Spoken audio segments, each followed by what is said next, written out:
Selamat pagi anak-anak. Apa kabar semuanya? Bu Putri berharap anak-anak dalam keadaan baik dan sehat. Hari ini kita akan belajar bersama-sama untuk pelajaran tematik tema 2, bermain di lingkunganku, subtema 3, bermain di lingkungan sekolah pembelajaran ke-6. Apakah anak-anak sudah siap belajar? Ayo kita belajar bersama.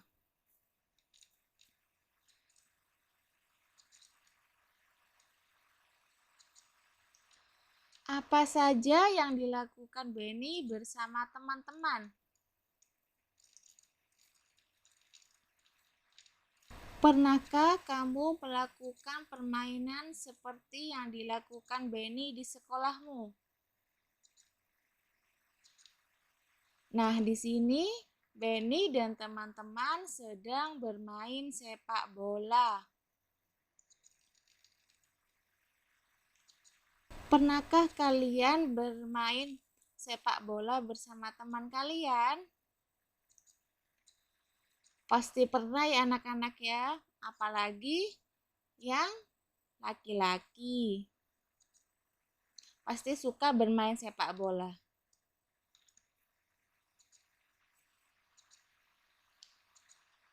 Nah, di sini ada percakapan antara Dayu dan Benny. Dayu berkata, apa saja tata tertib dalam bermain sepak bola? Lalu si Benny menjawab, setiap anggota harus mematuhi aturan dalam bermain. Untuk apa? Agar permainan berjalan dengan tertib.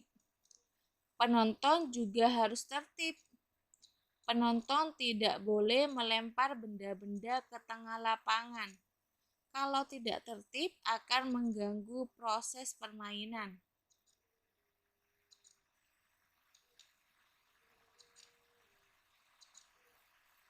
Sama seperti tata tertib di sekolah ya. Jika tata tertib tidak dipatuhi, pasti timbul akibat yang tidak baik. Benar, kalau tata tertib di sekolah dijalankan, akan bermanfaat dalam kehidupan kita. Kita akan terlatih untuk lebih disiplin. Selain itu, kita juga terbiasa hidup rapi dan bersih.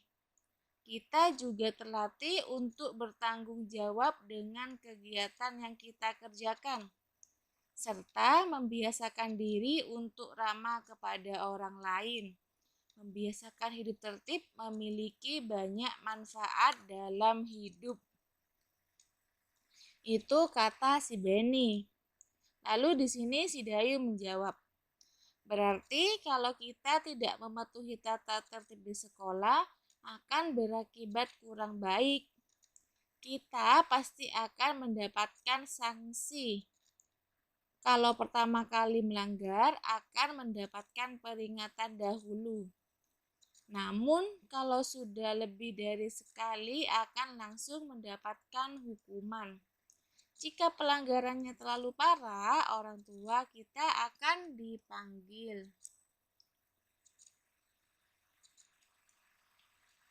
Nah, dari percakapan ini, kita mengetahui bahwa tata tertib itu memiliki manfaatnya.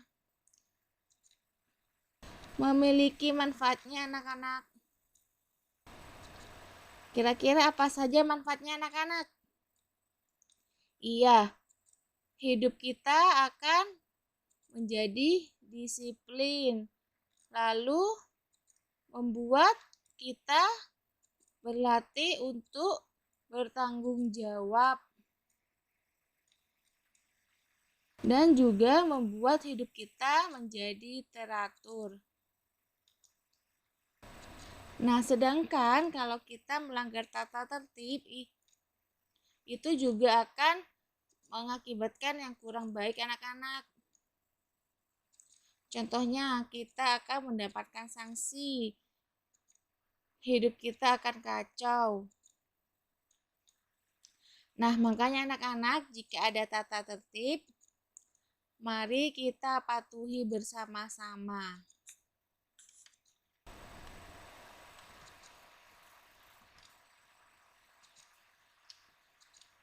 Apa yang kamu ketahui tentang sepak bola? Coba ceritakan apa yang kamu ketahui tentang sepak bola. Kemudian, bacalah teks berikut dengan lancar. Yuk kita baca anak-anak. Sepak bola. Benny gemar bermain sepak bola. Satu tim sepak bola terdiri atas 11 orang pemain inti dan beberapa pemain cadangan. Sepak bola bertujuan untuk mencetak gol sebanyak-banyaknya dengan menendang bola ke gawang lawan. Jadi pemain sepak bola itu ada 11 orang pemain inti dan beberapa pemain cadangan anak-anak. Nah, tujuannya bermain sepak bola ini adalah dengan mencetak gol sebanyak-banyaknya ke gawang lawan. Sepak bola dimainkan di lapangan rumput yang berbentuk persegi panjang. Hanya penjaga gawang saja yang berhak menyentuh bola dengan di dalam daerah gawangnya. 10 pemain lainnya diizinkan menggunakan seluruh tubuhnya selain tangan. Nah, di sini ada penjaga gawang yang boleh menyentuh bola dengan tangan. Kalau yang lainnya itu tidak boleh menyentuh tangan, hanya boleh menggunakan kakinya untuk menendang anak-anak.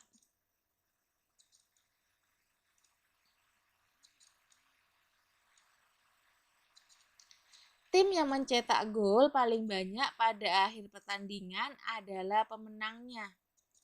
Jika hingga waktu berakhir skornya masih imbang, dapat dilakukan undian perpanjangan waktu atau adu penalti. Wasit menggunakan peluit untuk memulai permainan, pelanggaran dan akhir permainan.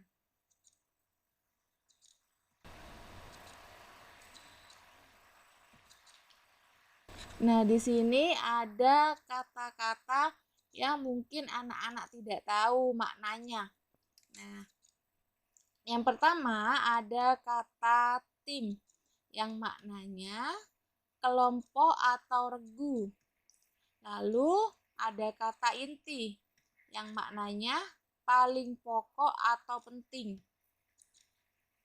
Yang ketiga ada kata gol yang maknanya masuknya bola ke dalam gawang. Yang keempat ada kata gawang yang maknanya dua tiang yang berpalang sebagai tempat sasaran memasukkan bola. Lalu yang terakhir ada kata penalti yang maknanya tendangan atau tembakan hukuman karena melanggar peraturan permainan. Nah, sekarang tugas anak-anak itu membuat kalimat dari 5 kata yang barusan sudah diartikan oleh Ibu Putri. Anak-anak bisa melihat contohnya di halaman 162.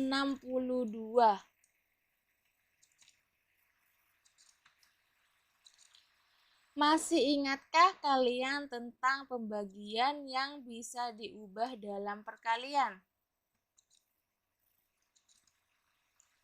Nah, di sini Bu Putri punya contohnya anak-anak.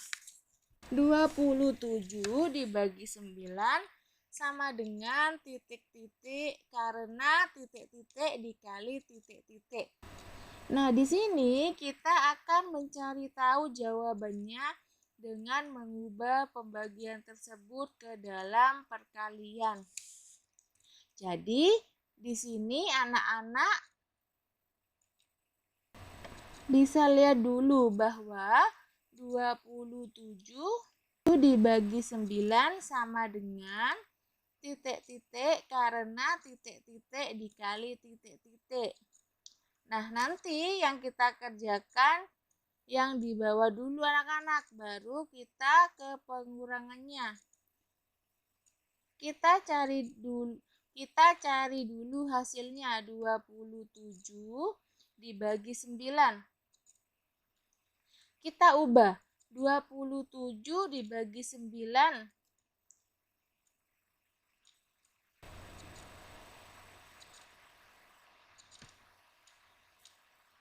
Maka kita ubah 27 dibagi 9 sama dengan menjadi perkalian. Jadi perkalian 9 sama dengan 27. Maksudnya di sini adalah 9 dikali berapa yang hasilnya 27. Nah, bentuk perkaliannya seperti ini anak-anak. 1 dikali 9. Kalau seandainya 1 dikali 9 itu, maka hasilnya 9. Lalu kita tulis 2 dikali 9 berapa? Iya, 18. Lalu kita coba 3 dikali 9. Iya, 3 dikali 9 itu adalah 27.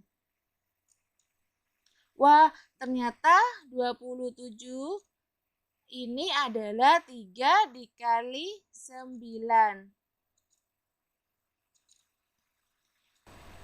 Nah, inilah yang kita jadikan hasil dari pembagian 27 dibagi 9.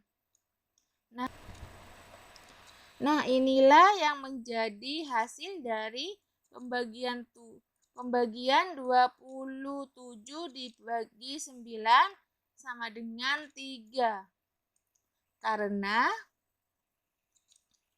3 dikali 9 sama dengan 27. Jadi, 27 dikurangi, ininya anak-anak 9-nya kan ada 3 kali, maka 27 dikurangi 9, dikurangi 9, dikurangi 9, maka hasilnya 0. Jadi, jawaban dari 27 dibagi 9 adalah 3.